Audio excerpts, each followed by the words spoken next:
नमस्कार, मैं हूं रैत राकेश टंडन। देश का सवाल में आप सबका स्वागत है। क्या दिल्ली को दंगों की प्रयोगशाला बनाया जा रहा है? क्या देश की राजधानी को बार बार सोची समझी साजिश के तहत सुलगाया भी जा रहा है? शनिवार को हनुमान जयंती के अवसर पर जहांगीरपुरी में जिस तरीके की हिंसा हुई, उसके बाद से यही सारे सवाल उठे। इंडिया न्यूज लगातार नए नए वीडियोस के जरिए इस हिंसा पर बड़े बड़े खुलासे भी कर रहा है। जहांगीरपुरी में ग्राउंड रिपोर्टिंग और चश्मदीदों की गवाही से हम लगातार देश के सामने इस साजिश का पर्दाफाश भी कर रहे हैं। दिल्ली पुलिस अब तक इस मामले में 23 आरोपियों को गिरफ्तार कर चुकी है। आज जब दिल्ली पुलिस की क्राइम ब्रांच की टीम हिंसा के आरोपी सोनू को गिरफ्तार करने पहुंची तो उस टीम पर भी पथराव किया गया। आरोपी सोनू का गोली चलाते हुए वीडियो भी सबके सामने है। फिलहाल सोनू फरार है। सवाल यह है कि आखिर जहांगीरपुरी में यह पत्थरबाजी कब रुकेगी? जहांगीरपुरी हिंसा में सियासत शुरू हो गई। एआईएमआईएम के चीफ असदुद्दीन ओवैसी ने पुलिस की कार्रवाई पर सवाल उठाते हुए कहा है कि इसमें सिर्फ मुसलमानों को ही निशाना बनाया जा रहा है। जहांगीरपुरी हिंसा के तार 2020 के दिल्ली दंगों से जोड़े जा रहे हैं। आखिर ये कड़ियां कैसे जोड़ रही हैं, इसका भी आज हम खुलासा करेंगे। लेकिन सबसे बड़ा सवाल यह है कि आखिर कौन बना रहा है दिल्ली को दंगों की प्रयोगशाला? क्या बार बार दिल्ली को सुलगाने की साजिश सुनियोजित ढंग से है? दिल्ली के दंगों का बांग्लादेशी और रोहिंग्या घुसपैठियों से क्या कनेक्शन है? इन सारे सवालों पर आज हम अपने मेहमानों से बात करेंगे। दिल्ली दंगों पर असदुद्दीन ओवैसी ने प्रेस कॉन्फ्रेंस करी है। क्या कुछ कहा है, सुनाते हैं आप।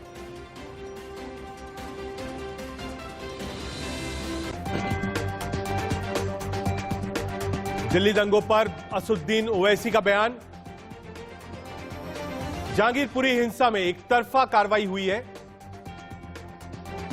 एक समुदाय को निशाना बनाया जा रहा है, यह ओवैसी ने कहा है प्रेस कॉन्फ्रेंस करके। मस्जिद पर झंडा लगाने की कोशिश हुई, ऐसा आरोप है ओवैसी का। शोभा यात्रा में भड़काऊ नारे लगाए गए। वीडियो में अंसार लोगों को समझा रहा था, जो मुख्य आरोपी है। अंसार को आरोपी बनाना गलत है, अंसार बेगुनाह है। हिंसा के लिए केंद्र और दिल्ली सरकार दोनों जिम्मेदार हैं। और दूसरी बात यह है कि जब आपने वहां पर बगैर परमिशन की इजाजत दे दी, पुलिस ने इजाजत दे दी, आज कमिश्नर पुलिस कह रहे हैं, आपने 14 मुसलमानों को गिरफ्तार कर लिया, वो उसमें से कई जुवेनाइल हैं। क्या कर रहे हैं भाई आप? 14 के 14 को पकड़ लिया। और एक लड़का है अंसार, उसका वीडियो है। क्या कमिश्नर पुलिस नहीं देखते? क्या अमित शाह नहीं देखते? क्या इंटेलिजेंस नहीं देखता? वो अंसार को भी एक्यूज बनाए। वो अंसार तो उस प्रोसेशन में एक लड़का था जिसके हाथ में इतना बड़ा तलवार थी, उसको समझा रहा है कि बेटा ऐसा काम नहीं करना, हम यहां पर मिलकर रहते, भारत हमारा वतन है, उसको मैंने एक्यूज बनाते।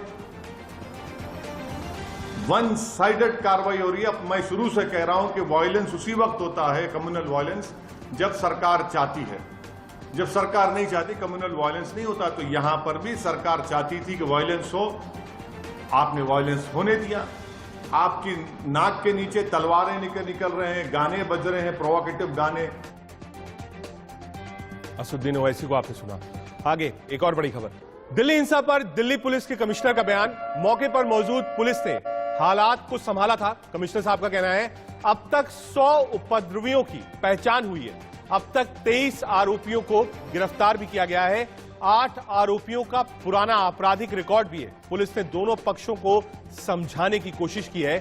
दिल्ली में हिंसा प्रभावित जहांगीरपुरी इलाके में रैपिड एक्शन फोर्स और पुलिस तैनात कर दी गई है।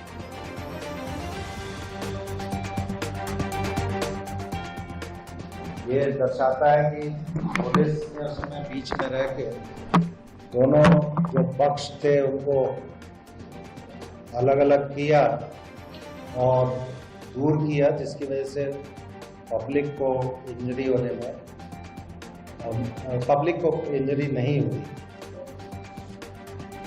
इस सिलसिले में अभी तक हम लोगों ने ऑफेंस रजिस्टर करके 23 एक्यूज को अरेस्ट किया है इन 23 में से 8 एक्यूज ऐसे हैं जिनके प्रीवियस इन्वॉल्वमेंट है।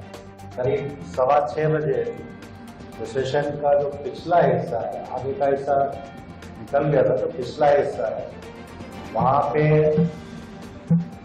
उस प्रोसेशन में जो लोग शामिल थे और वहाँ जो लोग खड़े हुए थे लोकेलिटी में, उनके बीच में आपस में तकरार हुई और उसके बाद फिर स्टोन पेल्टिंग और दूसरे इंसिडेंट्स हुए। पुलिस का बंदोबस्त प्रोसेशन के साथ था और उस समय जो हमारे अधिकारी थे, सब इंस्पेक्टर, उनके साथ जो टीम थी, उन्होंने दोनों साइड को अलग करके बीच में पुलिस थी और इन लोगों को कंट्रोल करने की कोशिश की और उसी सिलसिले में इंजरीज भी हुई। पूरे इंसिडेंट में 9 लोगों को इंजरीज हुई है, जिसमें 8 पुलिस कर्मी है, पुलिस अधिकारी हैं, 1 सिविलियन है।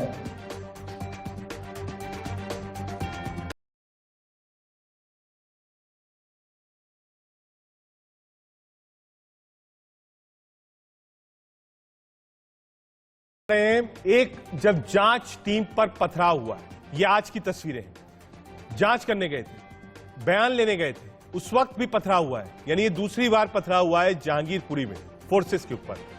दूसरी तस्वीर है जिस वक्त अंसार को कोर्ट में पेशी के लिए ले जा रहे थे, उस समय जो वो एटीट्यूड था, जो ये एक्शन करके दिखा रहे हैं, ये पुष्पा फिल्म का एक्शन है और दिखा रहे हैं कि मैं झुकूंगा नहीं, रुकूंगा नहीं। 2 तस्वीरें आपकी स्क्रीन पर।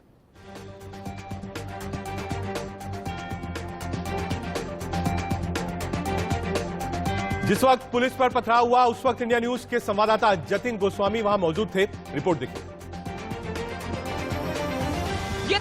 ये तस्वीर देखिए, यहाँ पर ये पत्थर जो है फेंके गए हैं और आज सुबह की आपको जानकारी मैं बता दूं कि जब फोरेंसिक टीम जहांगीरपुरी इलाके की गलियों में और घरों की छतों पर गई थी तो वहां इसी तरह के पत्थर एकत्रित किए गए थे। मेरी कुछ रिपोर्ट्स आप देखेंगे, उसमें देखेंगे कि कैसे पत्थर जो है कलेक्ट किए हैं क्राइम ब्रांच के साथ फोरेंसिक टीम ने, और ये पता चला है कि पहले से पत्थर जो है कलेक्ट करके रखे गए थे। या भारी पुलिस बल तैनात होने के बावजूद यहाँ से जो है वो पत्थरबाजी की गई और हम कोशिश जरूर करेंगे कि जितना आगे तक जा सके या फिर कैमरे की नजर से आपको कोशिश करें दिखाने की।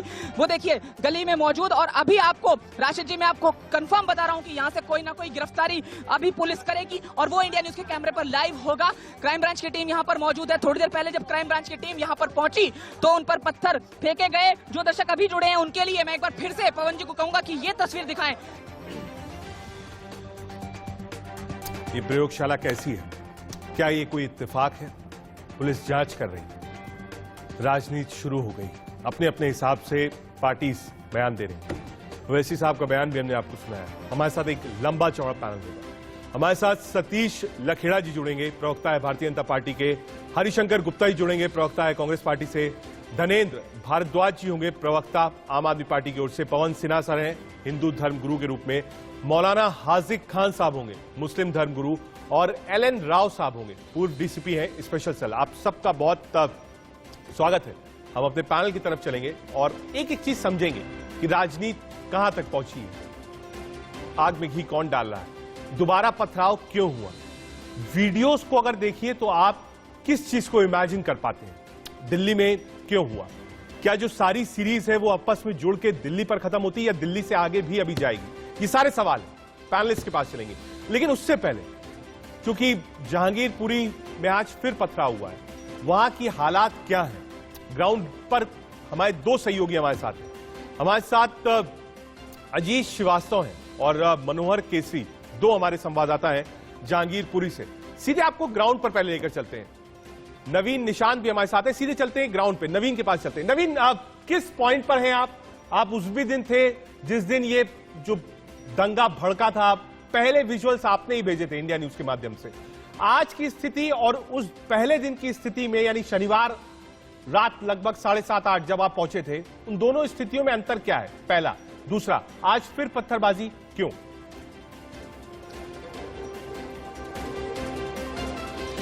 देखिए बिल्कुल बता दें कि उस समय जो स्थिति थी उसके मुकाबले अभी के समय स्थिति थोड़ी ठीक देखने को मिल रही है, लेकिन सी ब्लॉक खासकर इलाका है जो सी ब्लॉक का, जहां आज सुबह फिर पत्थरबाजी हुई थी, क्योंकि शनिवार की रात में हमने पत्थरबाजी देखी थी जहांगीरपुरी में। रविवार का जो दिन था वो पूरी तरह से शांत था, पुलिस मुस्तैद थी, लेकिन आज सुबह जब क्राइम ब्रांच की टीम सोमवार को सी ब्लॉक में अंदर एक आरोपी के घर पूछताछ करने गई तो वहां मौजूद महिलाओं ने पत्थरबाजी शुरू कर दी, जिसके बाद अभी के समय जो सी ब्लॉक का पूरा इलाका है उसे बंद कर दिया गया है। जगह जगह पुलिस डिप्लॉय की गई है और किसी को अभी के समय अंदर जाने की अनुमति नहीं है।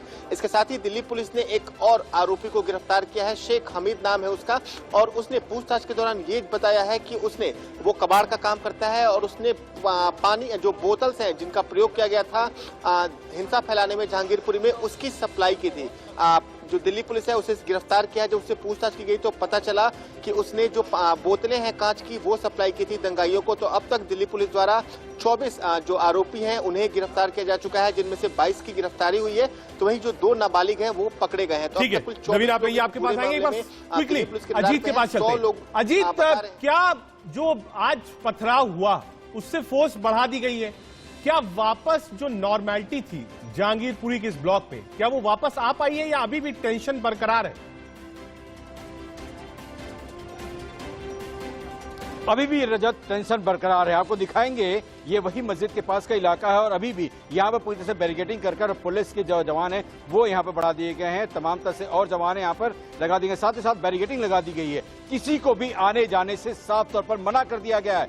यहाँ तक कि हर तरफ से बैरिकेडिंग करके पूरी तरह से रास्ते को ब्लॉक कर दिया गया है। जो लोकल रेजिडेंट्स हैं जिनको आने जाने के लिए है वो अपनी ID कार्ड दिखाकर वो केवल आ जा रहे हैं। उसके अलावा अगर कोई भी शख्स यहाँ से गुजरना चाहता है तो उसको अभी भी ना सीधे मना कर दिया जा रहा है। पुलिस की तरफ से कहा जा रहा है क्योंकि मामला गंभीर है, सेंसिटिव है, इसलिए किसी को भी अंदर से आने जाने से साफ मनाही कर दी गई। अभी भी पूरी तरह से नॉर्मल स्थिति नहीं हुई है। दावे बहुत हो रहे थे सुधार करने के, लेकिन फिर भी दावों खोखले निकल रहे हैं। अभी भी जो पटरी सामान्य स्थिति पे दिखनी चाहिए अभी वो नहीं हो रही है, क्योंकि आज जो वारदात 1:30 बजे तकरीबन हुई है, जिस प्लॉटिंग हुई है, फिर से पत्थरबाजी हुई है, उसको देखते हुए पुलिस और सजग हो चली है और वो चाहती है कि इस तरह की वारदात दोबारा ना हो सके, इसलिए अलर्ट तौर पर तमाम तरह से रास्ते पर बैरिकेडिंग कर दी गई। यहाँ पे आप देखेंगे अजीत साहब आने वाले थे, लगातार आपसे रिपोर्ट्स लेते रहेंगे।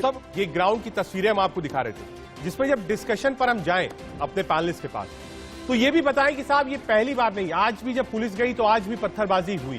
तो जो लोग पत्थरबाजों के साथ खड़े हैं वो इस बात को समझें कि उस दिन तो चलिए आप अपना पक्ष रखेंगे, आज कौन सा पक्ष कि पुलिस के ऊपर जो महिला रैपिड एक्शन फोर्स की कमांडेंट्स थी उनके ऊपर पत्थरबाजी हो रही है। पुलिस कमिश्नर को हमने सुना, सवाल पूछा गया कि क्या एक पक्ष पर ही कार्रवाई हुई है, तो उन्होंने कहा नहीं, हर पक्ष को, हर तस्वीर को, हर वीडियो को ध्यान से देख रहे हैं। जिसने भी माहौल खराब किया है बख्शेंगे नहीं। सीधे अपने पैनल की तरफ चलेंगे। सतीश लखेड़ा जी बीजेपी की तरफ से हमारे साथ हैं। सतीश जी आपसे ही शुरू करते हैं। ओवैसी साहब को आपने अगर सुना हो, अभी बहुत मुश्किल से 15 मिनट पहले उन्होंने हैदराबाद से एक प्रेस कॉन्फ्रेंस करी। उन्होंने कहा कि साहब जब से बीजेपी सरकार है दंगे भड़क रहे हैं। कहा 50 सालों से जितने भी दंगे होते हैं मुसलमानों का नाम लगा दिया जाता है। कहा कोई भी दंगा बिना सरकार की शय पर नहीं हो सकता है। सीधा सीधा आरोप आप पर। सतीश जी आप देख रहे होंगे किस तरह क्रिस्टल क्लियर तरीके से समझा जा सकता है ओवैसी साहब की प्रेस वार्ता को कि दुर्दांत अपराधी जो पिछली बार राम भक्तों पर हमले का नेतृत्व कर रहा था, जो आज जब पुलिस द्वारा ले जाया जा रहा था उसकी बॉडी लैंग्वेज क्या थी, उसे वो मासूम बता रहे हैं कि वो कह रहे हैं कि बेटा तलवार मत पकड़ो, ये वो समझाने का काम कर रहे हैं। इसे आप इसी तरह भी समझ सकते हैं। ये एक 11 स्थानों पे जो पिछले दिनों हमले हुए उसके बाद जो तरीका पूरा एक था, और इसके तार कांग्रेस आम आदमी पार्टी जिस तरह कोशिश करती है। आज आप देखिए पिछली बार राम भक्तों ने कुछ धमकाया होगा, या उन्होंने जो आरोप लगा रहे हैं कि राम भक्तों की गलती थी, आज किसकी गलती थी? आज कहां से ये पत्थर आ गए? आज क्यों पत्थर फेंके गए? क्योंकि इन्हें प्रश्रय देने के लिए पिछली बार जब ट्रंप यहां भारत में आए उस समय दिल्ली दंगे सोची समझी साजिश के तहत थे, और अब आने वाले दिनों में ब्रिटेन के प्रधानमंत्री की भारत यात्रा है, फिर ये दिल्ली में ये वातावरण बनाना चाह रहे हैं इन सारी चीजों को जोड़ने की जरूरत है। क्या वातावरण बनाना चाह रहे हैं और इनके पोषक कौन है, साफ साफ दिखाई दे रहा है। भरद्वाज जी कुछ कहना चाह रहे हैं, भरद्वाज जी ऐड ऑन करिए। पहले दिन तो मान गए, पूछ रहे हैं लखेड़ा साहब, कहा आज कौन था, आज क्यों हुई पत्थरबाजी पुलिस पर? देखिए रजत जी, मैंने अभी लखेड़ा साहब को सुना। लखेड़ा साहब की बातों से लग रहा है कि सब कुछ इनको पता था, लेकिन सिर्फ इंटेलिजेंस को नहीं पता था। इनका इंटेलिजेंस फेलियर हो गया, लेकिन लखेड़ा जी इंटेलिजेंस ब्यूरो लखेड़ा जी सब कुछ पता था, इंटेलिजेंस फेलियर, बड़ा आरोप आप पे। नहीं, मैं रजत जी सुन लीजिए, मैं थोड़ी सी मतलब 10 मिनट मैं नहीं कह रहा हूं, भरद्वाज जी ने क्योंकि कहा बड़ा आरोप है और पहले दिन से आम आदमी पार्टी कह रही है सरकार आपकी है, इंटेलिजेंस आपकी है, पुलिस आपकी है, तो आम आदमी पार्टी कह रही साहब हमारा क्या लेना देना है, बताइए। इनकी बात देखिए, मैं रजत जी मेरे को 10 सेकंड और दीजिए, मैं अपनी बात कह दूं। हाँ, कि दिल्ली के अंदर जो जहांगीरपुरी की घटना हुई, पूरे का पूरा एक तरीके से लॉ एंड ऑर्डर कोलैप्स किया और दिल्ली में कानून व्यवस्था बनाए रखने की जिम्मेदारी दिल्ली पुलिस की है। दिल्ली पुलिस केंद्र सरकार के अंतर्गत आती है, केंद्र में गृह मंत्री अमित शाह है और 1984 के बाद अगर दिल्ली में राइट्स हुए तो अमित शाह के कार्यकाल में हुए, उससे पहले पूरी दिल्ली शांत थी। ये क्या हो रहा है कि जब से अमित शाह गृह मंत्री बने तब से आए दिन दिल्ली की लॉ एंड ऑर्डर कोलैप्स हो रहा है, दिल्ली की कानून व्यवस्था धाराशायी हो रही है, दिल्ली में दंगे हो रहे हैं। ठीक है, अमित शाह पे डायरेक्ट ही आरोप आपने लगा दिया। ठीक है सर, ठीक है भरद्वाज जी, मैं क्योंकि पैनल के पास जाना है, आ रहा हूं भरद्वाज जी, आ रहा हूं। एक बार 10 सेकंड में लखेड़ा साहब सीधा आरोप गृह मंत्री अमित शाह पे, 10 सेकंड में जवाब दीजिए, पैनल खोलना है। जिस तरीके से पूरी तरीके से ये दंगाइयों का साथ दे रहे हैं, उनके शील्ड बन रहे हैं, कल्पना कीजिए क्या केवल हर जगह पुलिस के द्वारा आज तक इस देश में जितने आयोजन हुए, जितनी शोभा यात्राएं हुई, क्या पुलिस ही लगी? और अचानक अगर किसी राम भक्त ने किसी का अपमान किया तो जो कई दिन पहले से पत्थर, बोतलें, अभी एक कबाड़ी पकड़ा गया है जिसने बोतलें सप्लाई की थी, वो छतों में गई होंगी। ये तैयारी कब की थी? इस इंटेलिजेंस की बात पर या सामाजिक सौहार्द की बात पर हम डिबेट करने के बजाय उस सोच के पीछे उन ताकतों की बात क्यों नहीं कर रहे, जिसके लिए इतना कलाओं पहन के साथ कैमरे में बैठ के उन लोगों के बारे में बोल रहे हैं जिन्होंने निर्दोष राम भक्तों पर जो एक शोभा यात्रा निकाली। खान साहब आइए, यात्रा में कौन गाली गलौज करेगा? मुझे लगता है आसिफ खान साहब इसका जवाब आपको देना चाहिए। सीधा आरोप है, राम भक्त थे, जा रहे थे, शोभा यात्रा निकल रही थी, क्या जरूरत थी पत्थरबाजी करने की, क्या जरूरत थी गोली चलाने की? वैसी साहब कह रहे हैं कि साहब अंसार जो पकड़ा गया है वो तो भोला भाला आदमी है, वो तो छुड़ा रहा था, वो जो पुष्पा वाली एक्टिंग है जरा वो भी हमने आपको दिखाई। कहां जाएगा मुल्क? खान साहब देखिए, भारतीय जनता पार्टी के प्रवक्ता जो कह रहे हैं, हाँ, मैं आपके माध्यम से इनसे और पुलिस प्रशासन से ये पूछना चाहता हूं कि जब जुलूस निकल रहा था और जुलूस निकलने की जब शुरुआत हुई, उसके जो फुटेज आए हैं उसमें लोगों के हाथ में तलवार थी, कट्टे थे, तमंचे थे, तो पुलिस प्रशासन की ये जिम्मेदारी और सरकार की ये जिम्मेदारी नहीं बनती थी कि फौरन इंफॉर्मेशन देकर उन लोगों को पकड़ना चाहिए था जो इस तरह की चीजें लिए घूम रहे हैं? दूसरी बात, उस इलाके में जुलूस 2 बार 3 बार निकला, एक सुबह निकला 11 बजे, फिर दोपहर को निकला, फिर शाम को अफ्तार के टाइम में 6:30 बजे निकला।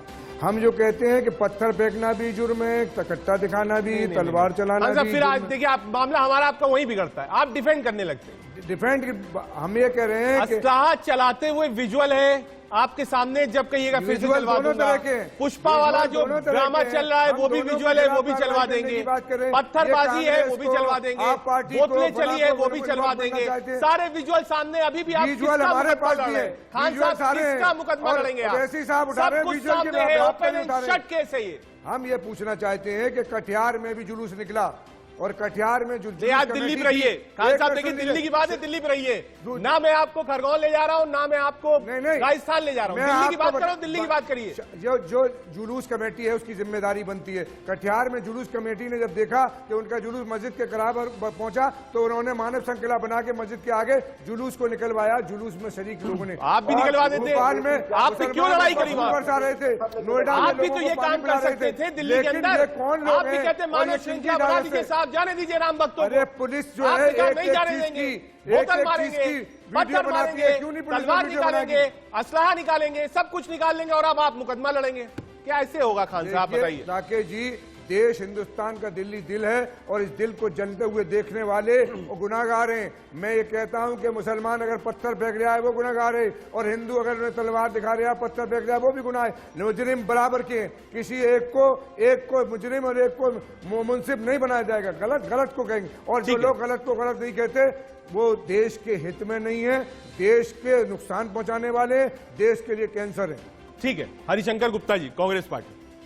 हरिशंकर जी, एक जो अपोजिशन पार्टीज थी एक साझा बयान जारी किया गया, उस पर बीजेपी ने बड़ा तंज कसा है।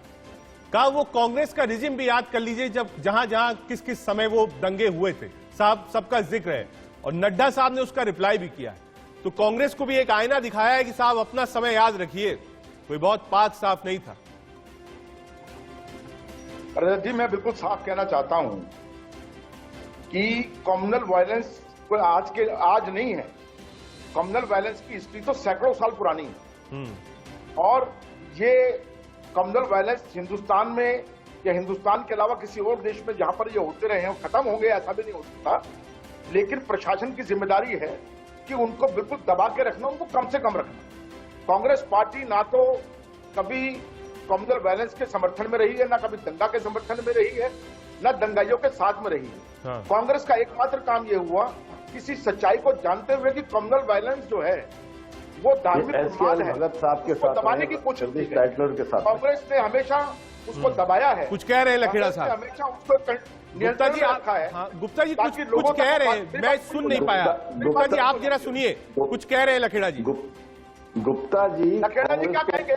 लखेड़ा जी तो ओबीसी की भाषा बोल रहे हैं। राम भक्त आप भी कह रहे हो। 84 के दंगे भूल गए गुप्ता जी, उन्होंने दंगा किया है, वो राम भक्त नहीं थे। जिंदा सिख समाज को आपने काहे डाल के जलाया था, लेकिन वो दंगा करने वाले राम भक्त नहीं थे। और बेशर्मी के साथ कहा कि ओबीसी वाली भाषा तो वो बोल रहे हैं, इसलिए बोल रहे हैं। राम भक्त बार बार कह रहे हैं, तो अपना नैरेटिव तो सेट कर रहे हैं ना। आप राम भक्त नहीं बोल सकते, आपने तो राम के अस्तित्व को नकारा था। पहले से ये आपने राम के अस्तित्व को नकारा था, आप राम को मानने वाले लोग नहीं है। जिन लोगों ने जुलूस निकालने के लिए यहाँ पे आप जिनको बताना चाह रहे हैं, प्रत्यक्ष रूप से बताना चाह रहे हैं, 50 लोग ऐसे भी होंगे अभी भी दंगाइयों का समर्थन कर रहे हैं, और पीड़ितों के लिए दो शब्द आपको समझना की नहीं है। वही लोग थे जो लखेड़ा जैसे लोग बात है, लखेड़ा जैसे लोग हैं। कोई भी हो, चेहरा एक ही है, सरकारी एक ही है, वही ओबीसी है, सरकारी जो वाले तो दंगा होगा, बदमाशी होगी। ठीक है, और मैं तो कहता हूँ ये गैंग वॉर है, ये कोई भक्त नहीं है इसके अंदर, ना राम भक्त है ना अल्लाह को मानने वाला कोई है। ये गैंग वॉर है, बैड एलिमेंट्स हैं जिन लोगों ने ये खेल वहां पर किया है। ठीक है, पवन सर को लाइए। पवन सर, गुप्ता जी को आपने सुना, उन्होंने कहा कि साहब इसको आप हिंदू मुसलमान की परिभाषा में मत रखिए। कहा ये गैंग वॉर था, गैंग वॉर की तरह इसको देखा जाना चाहिए, पहला। दूसरा, राजनीति के कई बड़े लोग हैं, वो कह रहे हैं साहब कार्रवाई सिर्फ एक पक्ष पर क्यों हो रही है। तीसरा, ये पहली घटना नहीं है, मैंने आपके साथ लगभग 3-4 डिबेट्स इस मसले पर करी है, जब वो राजस्थान था, मध्य प्रदेश था, झारखंड था, बंगाल था। ऐसा क्यों हो रहा है? कौन सा?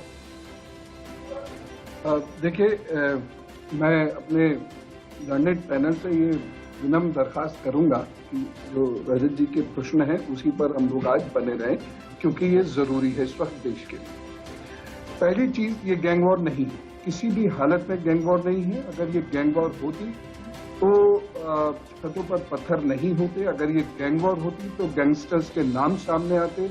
अगर ये गैंग वॉर होती, सर आपको अभी नहीं बोलना है, आपको अभी मुझे बोलने दीजिए। गैंग वॉर ये नहीं है, गैंग्स वहां नहीं थे, ना वहां हिंदूज के गैंग्स थे, ना वहां मुस्लिम्स के गैंग्स थे। बहुत सीधी सी बात है, वहां पर हिंदू और मुसलमान थे, और जब दो कम्युनिटीज हैं तो ये जो भी रॉइट था या दंगा था या हल्की फुल्की लड़ाई या बड़ी लड़ाई, ये हिंदूज और मुस्लिम्स के बीच में थी, ये क्लियर है। अगर गैंग वॉर होती तो रामनवमी के या फिर हनुमान जयंती के जुलूस को नहीं चुना जाता, क्योंकि इसको एक बड़ा रूप देने की कोशिश की गई है। ये गैंग वॉर नहीं है। गैंग वॉर्स के बहुत सारे एग्जाम्पल्स हैं जहां पर पुलिस ने उसका डिफरेंट कोर्स होता है। दूसरी चीज यह है कार्यवाही की जो बात है, देखिए कार्यवाही दोनों पक्ष पे हो रही है, और मैं आपको 4 बजे की रिपोर्ट बता रहा हूँ। पुलिस ने दोनों ही पक्षों को इंटेरोगेट किया है। राव साहब भी है, उनके पास भी चल रहा है, फुल डीसीपी है। पवन सर, मैं एक छोटी सी चीज, पवन सर पवन सर एक छोटी सी 30 सेकंड, क्योंकि उसके बाद हेडलाइंस पर भी जाना है। पवन सर देखिए, दो तस्वीरें हैं जिसको समझना पड़ेगा। एक तस्वीर जो हम आपको स्क्रीन पर इस वक्त दिखा रहे हैं, पत्थरबाजी है, असला है, बोतलें। एक तस्वीर और भी है, जिस तस्वीर में जब शोभा यात्रा निकल रही है तो मुस्लिम टोपी पहनकर मस्जिदों के सामने खड़े हैं, कोल्ड ड्रिंक, जूस, पानी भी पिला रहे हैं। दो तस्वीरें हैं, ये दोनों तस्वीर अलग अलग जगहों की और बहुत दूरी नहीं है, 35 किलोमीटर का अंतर होगा जहां की ये दो तस्वीरें हैं।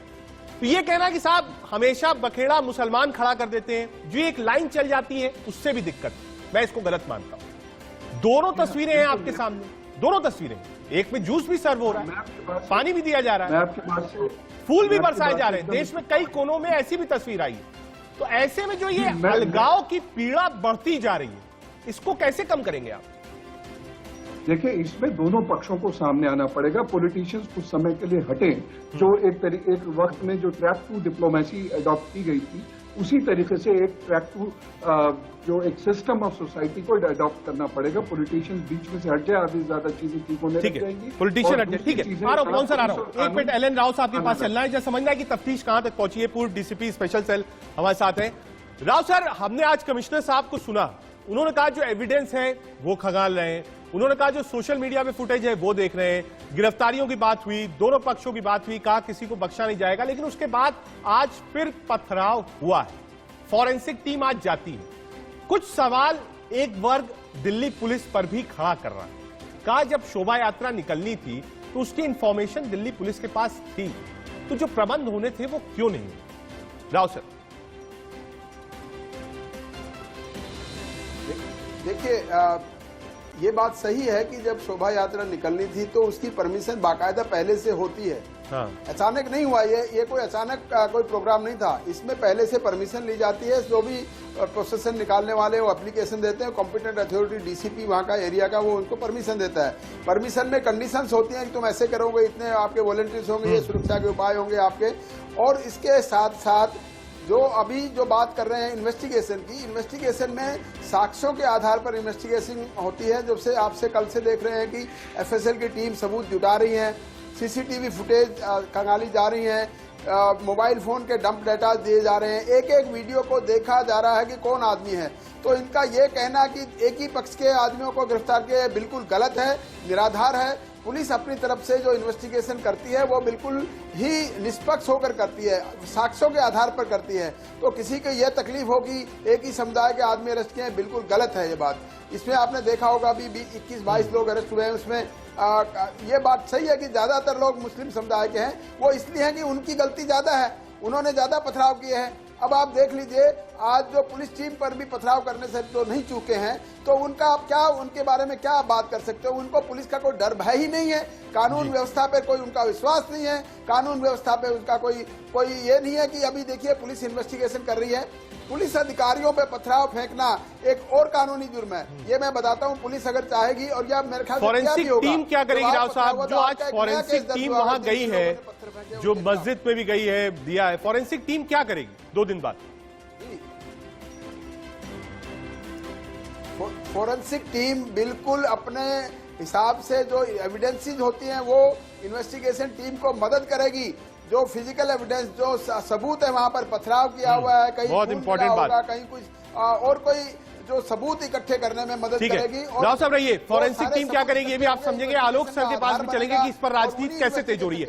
आप सभी मेहमान हमारे साथ रहिए, समझेंगे देश किधर जा रहा है। जहांगीरपुरी ने कौन सा आईना देश को दिखाया, लेकिन इस वक्त की सोचिए। जैसा कि हमने बताया था कि जहांगीरपुरी हिंसा के तार अब 2020 के दिल्ली दंगे से भी जुड़ते जा रहे हैं। ये खुलासा हम 2020 में हुए दिल्ली दंगों की चार्जशीट के आधार पर कर रहे हैं। इस चार्जशीट में बताया गया है कि 2020 में सीएए और एनआरसी के दौरान जहांगीरपुरी के कुशल चौक के सी ब्लॉक से 6 से 7 बसों में भरकर अवैध बांग्लादेशी महिलाएं, बच्चों और पुरुषों को शाहीन बाग प्रोटेस्ट में शामिल करने के लिए ले जाया गया था। इसमें करीब 300 लोग शामिल थे। शनिवार को कुशल चौक से हनुमान जयंती के दिन हिंसा शुरू हुई।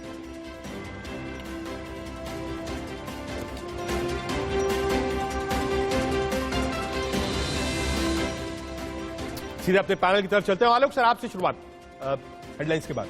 आलोक सर, इस पर राजनीति बहुत तेज है और पहला इंसिडेंट नहीं है, बैक टू बैक इंसिडेंट है, चाहे वो रामनवमी हो, नवरात्र हो और अब दिल्ली में पॉलिटिक्स भी हो रही है। ओवैसी साहब को आपने सुना, बीजेपी कह रही है कि जो जितने लोग वहां पकड़े गए हैं वो आम आदमी पार्टी से परोक्ष या अपरोक्ष रूप से जुड़े हुए हैं। आम आदमी पार्टी, कांग्रेस कह रही है बीजेपी की सरकार है, दिल्ली पुलिस रिपोर्ट करती है। क्या हो रहा है? देखिए रजत जी, ये निश्चित रूप से राजनीति करना और भी दुखद लगता है। हाँ।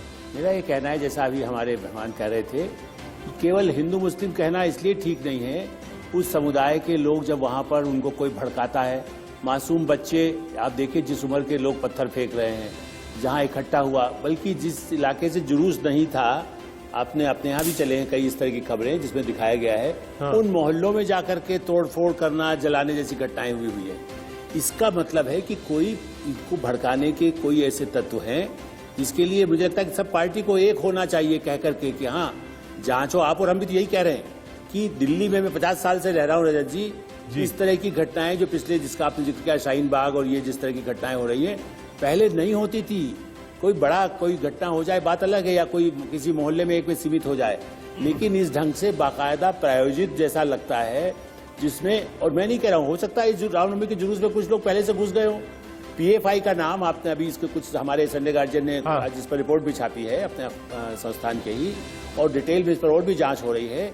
Popular front of India, campus front of India, ये लोग, अच्छा इनके सबूत, नक्सलवादियों के सबूत, रजत जी आप भी 25 साल से पत्रकारिता में हैं, इस तरह के नक्सलवादियों के, माओवादियों के, खालिस्तानियों के, आईएसआई से जुड़े लोगों के, क्योंकि अगर देखिए ये सबूत आसानी से नहीं मिलते। हाँ, नहीं मिलते। और ये सीमित होती तो आज किस लिए पथराव हुआ? पुलिस टीम पर पथराव होगा, क्यों होगा? हाजिर खान साहब, आलोक सर की बात आपने सुनी, क्या कोई भड़का रहा है आप लोगों को कि ऐसा करो? कोई तो होगा ना। आज किस बात की पत्थरबाजी हो रही, बताइए आप। उस दिन तो चलिए मान लिया जुलूस चल रहा था, हाइपोथेटिकल वे में आपकी बात मान जाता हूं। आज क्या दिक्कत थी? पुलिस पर ही पथराव कर दिया आपने। देखिए बात यह है रजत जी कि सरकार फेल है, सरकार की एडमिनिस्ट्रेशन फेल है, पुलिस फेल है। मैं ये कहना चाहता हूं कि जब जुलूस निकलना शुरू हुआ तो सरकार के आदमी वहां मौजूद थे, पुलिस के कि नहीं, वो वीडियो बना रहे थे कि नहीं, आइए वो लोग उसको कौन लखेड़ा जी को स्क्रीन पे लाइए एक बार। टाइमिंग पर ही है, जो जुलूस की टाइमिंग थी वो कै बजे से कै बजे तक थी। हमारे देश की हिंदू मुसलमान, इस देश की भारतीय जनता पार्टी और हमारे हिंदू भाई इस देश को भारत माँ कहते हैं, और भारत माँ की दो आंखें हिंदू और मुसलमान एक आंख को फोड़कर भारत माँ को काला करने की कोशिश कर रही है। हम इस देश के सेकुलर लोग, हम इस देश से प्यार करने वाले लोग ऐसे लोगों को पर्दाफाश करेंगे। इनसे मैं कहूंगा सच को सच तो कहने वाले मिल जाते हैं लोग बहुत, और सच्चाई का साथ बात नहीं, सच्चाई के साथ तफ्तीश होना चाहिए और मुजरिमों को सजा मिलना चाहिए। वो चाहे मुसलमान हो, हिंदू हो, किसी पार्टी के हो, किसी मजहब के मानने वाले हो, उनको कड़ी से कड़ी सजा मिलनी चाहिए। गुप्ता जी कुछ ऐड ऑन कर रहे हैं, गुप्ता जी कुछ कहना चाह रहे हैं। उसे हिंदू मुसलमान बनाकर गुप्ता जी कहिए, क्या कह रहे हैं? ऊपर लादने की ये बात गलत है। देखिए हिंदुस्तान के अंदर, हिंदुस्तान के एवरेज है रोज की 2 कम्युनल राइट्स की एवरेज है रोज की, लेकिन जिस बेशर्मी के साथ में जो सरकार और शासन जो है दंगे के साथ में खड़ा हुआ है, आज तक कभी ऐसा नहीं हुआ। दंगे होते हैं लेकिन सरकार कभी उनके साथ में नहीं खड़ी होती है। लखेड़ा जो भाषा बोल रहे हैं, साफ कह रहे हैं कि नीयत खराब है, ये दंगा करवाने वालों में से नहीं है। लेकिन जब जुलूस निकाला गया तो 3 दिन पहले उसकी तैयारी की गई, और 3 दिन पहले तैयारी की गई, मैसेज दिए गए जुलूस निकालेंगे, मन चले जो जुलूस में शामिल होने वाले थे उन्होंने ये मैसेज दिया कि देख लेंगे जाके, सामने वाले को ये मैसेज मिलेगा तो वो भी अपनी तैयारी करेगा। अमेन कमेटी जिसने आज बनाई है, अमेन कमेटी पहले क्यों नहीं बनाई, क्यों पुलिस ने क्यों नहीं बनाई? पुलिस प्रशासन बिल्कुल फेल हो गया इस मामले के अंदर। अब राव साहब ये बात कह रहे थे, कुछ नहीं होगा। ठीक है, आप पर जो आरोप लग रहा है, आलोक सर 1 मिनट दीजिएगा, सिर्फ एक भारद्वाज जी का एक कमेंट ले लूं। भारद्वाज जी, कई सोशल मीडिया पर फोटो है जिसमें अंसार आम आदमी पार्टी वाली कैप लगाए हुए हैं, वो बड़ी वायरल हो रही है, उस पर आपका कोई स्पष्टीकरण? देखिए रजत जी, मैंने शुरू में भी कहा था, मैं फिर से कह रहा हूं कि जो जहांगीरपुरी की घटना हुई है पूरी की पूरी तरीके से इंटेलिजेंस कोलैप्स है, दिल्ली पुलिस का कोलैप्स है, लॉ एंड ऑर्डर कोलैप्स हुआ है। और निश्चित तौर पर दिल्ली पुलिस को और केंद्रीय गृह मंत्री अमित शाह जी को इसकी जिम्मेदारी लेनी चाहिए। दूसरी बात मैं आपको एक और कह रहा हूं कि भारतीय जनता पार्टी ने जो नया कल्चर सेटअप करा है ये देश के लिए घातक है कि दिल्ली के चुने हुए मुख्यमंत्री के घर पे कुछ लफंगे घुस जाते हैं, कुछ गुंडे घुस जाते हैं और वो गुंडे घुस के वहां पे उन पे आक्रमण करते हैं, उनके घर के बाद सीसीटीवी तोड़ते हैं, बूम बैरियर्स तोड़ते हैं, उनके घर में घुसने की कोशिश करते हैं, वक्त कालिक होती जाती है और भारतीय जनता पार्टी दिल्ली के अध्यक्ष उनको बुला के सम्मानित करते हैं। ये वही लोग हैं जिन्होंने जहांगीरपुरी में घटना टॉपिक है, आम आदमी पार्टी इस पर बाउंड भी कर रही है, कह रही कि साहब जब आप गुंडों को ही माला पहनाएंगे। लखेड़ा साहब एक आरोप ये भी है, शाह साहब जो प्रदर्शन कर रहे थे मुख्यमंत्री के आवास के बाहर, जो वहां पेंट कर रहे थे, उन सबको आपने सम्मानित कर दिया, तो आप भी तो कह रहे हैं कि साहब जाओ संघर्ष करो। भरद्वाज जी का आरोप है। अरे भाई के नहीं, जामिया में गोली चलाने वाले को, शाहीन बाग में गोली चलाने वाले को, इंस्पेक्टर की बुलंदशहर में मौत करने वाले को, सबको सम्मान दे रही है भारतीय जनता पार्टी में। और सारे के सारे भारतीय जनता पार्टी के लोग निकलेंगे। मैं दावे के साथ कह रहा हूँ जुडिशियल इंक्वायरी करा दो। आलोक सर, आगे से कभी दंगा नहीं, आलोक सर, देखिए रजत जी, हाँ मैं ये कह रहा था कि क्या घर घर में यदि पुलिस जहां जुलूस निकलने वाला है, यदि तलाशी लेना शुरू करेगी तब आप और हम भी विरोध करेंगे। आप घर घर में जाके कहां पत्थर रखा है, कहां बंदूक रखी है, कहां कोई पिस्टल लेकर बैठा है, क्या पहले जांच करने की जरूरत होगी। मैं पुलिस को डिफेंड नहीं कर रहा हूं, हाँ। पुलिस की या इंटेलिजेंस की कमी हो सकती है, लेकिन क्या अरविंद केजरीवाल जी कैसे शाहीन बाग वालों का समर्थन करते थे, कैसे जाकर के वहां पर किसान आंदोलन में खालिस्तानी जहां पर आए थे कई लोग, उनके साथ जाकर के बैठे थे। जब मुख्यमंत्री खुद रेल भवन के सामने धरना देता है, जब वो अराजकता पैदा करता है, वो जब हिंसक लोगों को साथ रखता है, चाहे किसी पार्टी का हो, तब उसके बाद किस बात पर आप कहते हैं कि शांति बनाना चाहिए। जब आपका आदमी उन लोगों को प्रश्रय देते हैं, चाहे वो अपराधियों को कोई पार्टी देता हो, पहले कांग्रेस पर आरोप लगता था, बीजेपी पर लगता था, कहीं उस पर लगता था, लेकिन सवाल यह है कि केजरीवाल जी तो खुद कहते हैं अराजकतावादी हूं मैं खुद ही जाके बैठ जाऊंगा धरने पर, मैं मुस्लिम भाइयों का संरक्षक हूं। उनके विधायकों पर जब आरोप आए, इतने बड़े आरोप आए, उसके बाद भी उनका वो प्रश्रय देते रहे, आज भी वो प्रश्रय देंगे। इसलिए अराजकता बढ़ती है। दिल्ली को शांति न रखने के लिए वो सब राजनेता जिम्मेदार है जो इसके पीछे हैं। भरद्वाज जी जवाब दीजिए। अरे आप कम से कम, मैं कह रहा हूं कि आलोक जी को कह रहा हूं, आलोक जी मैं समझ सकता हूं कि आप आजकल अमित शाह के पेरोल पे हो, लेकिन कम से कम जर्नलिस्ट बन के और जर्नलिस्ट का आपने नीचे टैग लगवा जर्नलिस्ट है तभी तो कह रहे हैं। मैं तो कह रहा हूँ कि CIA भी होता है, ASI भी होता है। आपका अमेरिका से कितना पैसा आता है, हिसाब दिया है आपने? जर्नलिज्म को बदनाम मत करो। अरे जर्नलिज्म को बदनाम, अरे हमारे से कितना पैसा आता है खालिस्तानियों से? ये अमित शाह इतना अच्छा आदमी नहीं है। दूसरी पार्टियों को भी आता है, मैं कब कह रहा हूँ कि नहीं आता है? किसी भी कमी होती, ये अमित शाह नरेंद्र मोदी इतने अच्छे आदमी नहीं है। अगर नक्सलवादियों को किसका पैसा आता है? गलती होती ना, हमें उठा के लाल किले पे फांसी पे चढ़ा ये कहते रहिए पत्रकार है कि नहीं, आप जवाब दीजिए। मैं बिल्कुल, और अब ठीक है वापस आते हैं, एक बार फिर चलते हैं हाजिर खान जी के पास। खान साहब, कोई तो हल निकालिए, कब तक इसी मुद्दे पर हम डिबेट करते रहेंगे?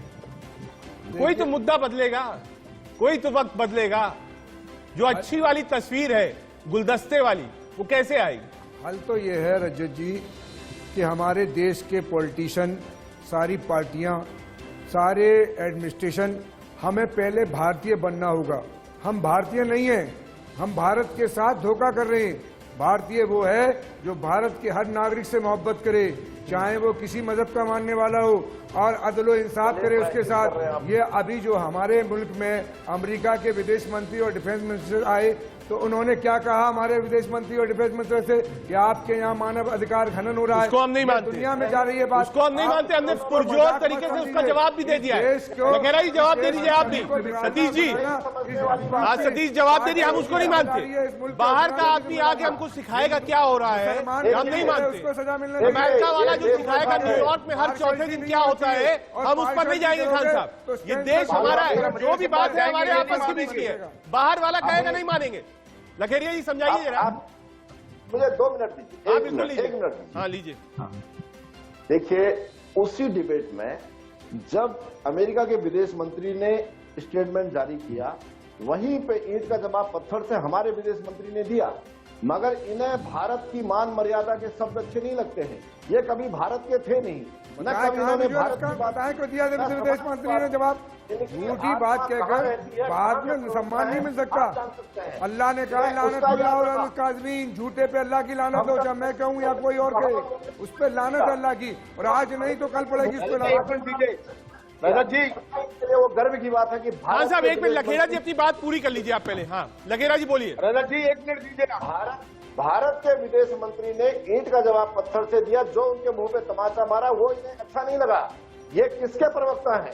बुरहान वानी मास्टर का बेटा था। याकूब मेनन के लिए रात को कोर्ट के दरवाजे खुलवाएंगे। अंसार को ये कह रहे मासूम लड़का ये समझा रहा था। एक आवाज है कांग्रेस से लेकर आम आदमी पार्टी से लेकर आपके यहाँ सम्मान दिया जा रहा है उन लोगों को जो केजरीवाल की कोठी पर पत्थर फेंक रहे हैं, जो केजरीवाल की कोठी पे आग लगा रहे हैं। आप सम्मान दे रहे हो जामिया में गोली चलाने वाले को, आप सम्मान दे रहे हो पंजाब में एक इंस्पेक्टर की हत्या करने वाले को, भरद्वाज जी कुछ ऐड करना चाहते हैं? भरद्वाज जी बोलिए। में गोली चलाने वाले को भरद्वाज जी आप कुछ बोलना चाह रहे हैं? ऐड करिए भरद्वाज जी। के डेढ़ पे चल के गए हो प्रधानमंत्री की कुर्सी पर, अमेरिका तक ले गए, पूरी सॉल्व नहीं हो रहा है, आप अमेरिका तक की बात करने लगे। 2019 में फौजों की लाशों को ठीक है, क्लोज करना है, बिल्कुल वक्त बहुत कम है। क्लोजिंग कमेंट भरद्वाज जी। बाहर दंगे करवा रहे हैं, आपकी डिबेट में भी गुंडागर्दी कर रहे हैं, आपकी डिबेट को भी हाईजैक करने की कोशिश कर रहे हैं। नहीं, मैं नहीं करने दूंगा। देखिए उन्होंने गलत बात बोली, मैंने उसका पुरजोर विरोध किया। गुंडागर्दी बंद करो, मत करिए। खान साहब देखिए गुंडागर्दी आप लोग कर रहे हैं, ये आरोप लगा रहे हैं भरद्वाज जी। अराजकता बंद करो। दिल्ली गंगा जमनी तहजीब का शहर है। ठीक है, कौन सा क्लोजिंग कमेंट आपसे? कैसे सुलझेगा मामला? मैं सिर्फ कहना चाहूंगा रजत जी, क्लोजिंग कमेंट में 10 सेकंड के अंदर जो स्थिति है उसकी गंभीरता को समझे, और जो स्थिति है इसके पुख्ता सबूत है। बहुत सारी चीजें बाहर से गवर्न हो रही हैं, बाहर से गवर्न हो रही हैं, बाहर से गवर्न हो रही हैं। अगर हम यहाँ आपस में इस तरीके से आपको मालूम है कमाल की बात कर रहे हो, और एडमिनिस्ट्रेशन का भला नहीं होना चाहिए। अगर ये बात जो आप कह रहे हैं थोड़ी कमी हमने कोशिश की हर पक्ष से समझने की कि आखिर ये दंगों की आग कब रुकेगी। हमने ये भी कोशिश करी कि हर पक्ष क्या चाहता है, हर पक्ष के लोगों को भी बैठाया। बहुत शुक्रिया आप सबका देश का सवाल में भाग लेने के लिए। कोशिश यही थी कि समझे, एक सार्थक बहस हो कि दिल में क्या है, जुबान पे क्या है और दिमाग में क्या है। देश का सवाल आज के लिए इतना ही। देश और दुनिया की बाकी खबरों के लिए आप देखते रहिए।